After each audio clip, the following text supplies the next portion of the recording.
আসসালামু আলাইকুম ওরহমতুল্লাহ। সম্মানিত দর্শক, আজ আমরা এমন এক ঈমান উদ্দীপ্ত যাত্রার গল্পে যাচ্ছি যা আমাদের হৃদয়কে নাড়া দেবে এবং আল্লাহর প্রতি ভরসা ও বিশ্বাসকে আরও শক্ত করবে। গল্পের নায়ক একজন সাধারণ লোক, যার জীবন পাথরের মতো কঠিন, কিন্তু তার হৃদয় ছিল আল্লাহর উপর সম্পূর্ণ আস্থা ও ভরসায় পূর্ণ। একটি ছোট গ্রামে বাস করত রাশেদ নামের এক যুবক।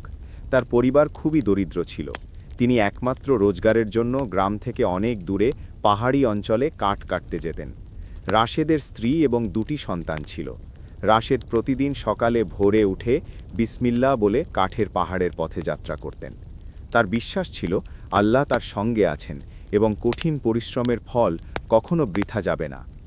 একদিন সকালে রাশেদ গ্রামে ঘুমন্ত শহরের মতো শান্ত ভোরে কাঠ কাটার উদ্দেশ্যে পাহাড়ের দিকে রওনা দিলেন। কিন্তু আজ তার হৃদয়ে এক অজানা চিন্তা ঘুরছিল। আজ যদি আরও গভীরে যাই, হয়তো সেখানে ভালো কাঠ এবং কিছু আশ্চর্য দেখা যাবে। এই চিন্তা তাকে প্রতিদিনের পরিচিত পথে না গিয়ে অচেনা পাহাড়ের দিকে ঠেলে দিল।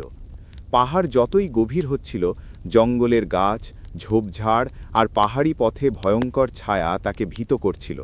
কিন্তু রাশেদের মনে ঈমানের আলো জ্বলছিল।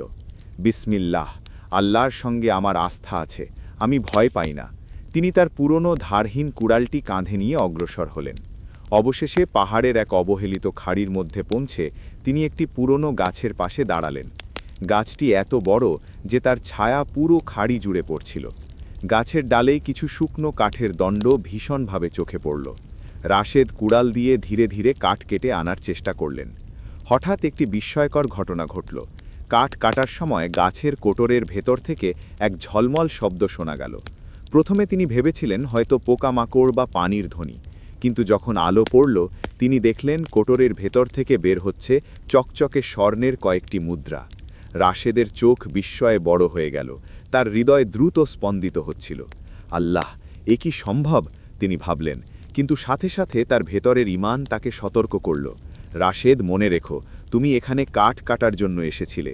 এই স্বর্ণ তোমার পরিশ্রমের ফল নয়, এটি হয়তো পরীক্ষা। সে কাঁপা হাতে কয়েকটি মুদ্রা স্পর্শ করলেন, কিন্তু সাথে সাথে মনে হলো, যদি এটি গ্রহণ করি তাহলে আমার ঈমান দুর্বল হবে। রাশেদ স্থির হল, না, আল্লাহর পথে সত্যের সঙ্গে থাকা উচিত। আমি এই সম্পদ গ্রহণ করব না। তিনি মুদ্রাগুলো আবার কোটরে ঢেলে দিয়ে কষ্টকর কাঠ কাটার কাজ শুরু করলেন। যেদিন কাঠ কাটলেন সেদিন পাহাড়ি হাওয়া এত শক্ত ছিল যে রাশেদের শরীর কাঁপছিল, কিন্তু তিনি কখনো হতাশ হলেন না। রাতের পরিশ্রম শেষে বাড়িতে ফিরে তিনি স্ত্রীর চোখে কৃতজ্ঞতার আনন্দ দেখতে পেলেন। তার স্ত্রী বললেন, তুমি ঠিক কাজ করেছ, আমরা আল্লাহর উপর ভরসা রাখি এবং তিনি আমাদের কখনো অসহায় নন করেন না।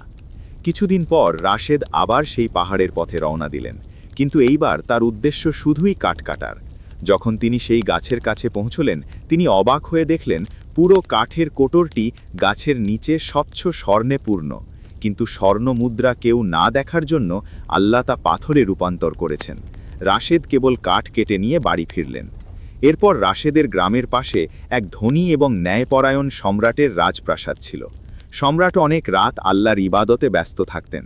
এক রাতে তিনি একটি স্বপ্ন দেখেন। স্বপ্নে দেখা গেল পাহাড়ের গাছের কোটরের ভেতরে লুকানো রয়েছে অসংখ্য স্বর্ণের ধন। কিন্তু সবচেয়ে আশ্চর্যজনক অংশ ছিল, দরিদ্র রাশেদ সেই ধন খুঁজে পেলেও তা গ্রহণ করেনি এবং আল্লাহর ভয়ে ফিরলেন। সম্রাট সেই স্বপ্ন দেখে অবাক হলেন। তিনি ভাবলেন, এ ধরনের একজন আল্লাহভীরু মানুষ আমাদের রাজ্যে আছে, তাকে আমি সম্মানিত করতে চাই। পরের দিন তিনি সৈন্য পাঠালেন সেই পাহাড়ের জন্য।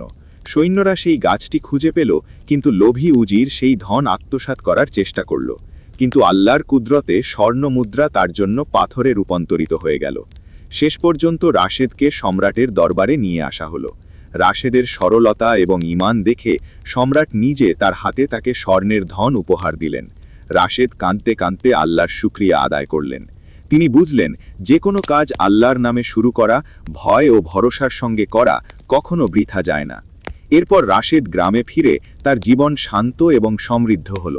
তার স্ত্রী ও সন্তানেরা আর কোনো অভাব দেখলেন না। কিন্তু রাশেদের হৃদয় সব সময় আল্লাহর ভয়ে, কৃতজ্ঞতা এবং সততার আলোতে পূর্ণ থাকল। মূল শিক্ষা: আল্লাহর উপর পূর্ণ ভরসা রাখলে কঠিন পরীক্ষা এবং ভয়ঙ্কর পরিস্থিতি সহজ হয়ে যায়। ঈমান এবং সততা কখনো হারায় না। হারাম ধন কখনো সত্যিকারের সুখ দিতে পারে না। আল্লাহর অনুমোদিত রিজিকই সর্বশ্রেষ্ঠ। আমাদের ইসলামিক ওয়েব চ্যানেলের ভিডিওগুলো যদি আপনার ভালো লাগে তবে অবশ্যই ভিডিওটিকে লাইক, কমেন্ট এবং শেয়ার করবেন। আর নতুন নতুন ইসলামিক গল্প, দাওয়া, নবীদের জীবনী ও শিক্ষামূলক ভিডিও পেতে আমাদের চ্যানেলটিকে সাবস্ক্রাইব করতে ভুলবেন না। আল্লাহ আমাদের সবাইকে হেদায়েত দান করুন এবং দুনিয়া ও আখিরাতে সফলতা দান করুন। আমিন।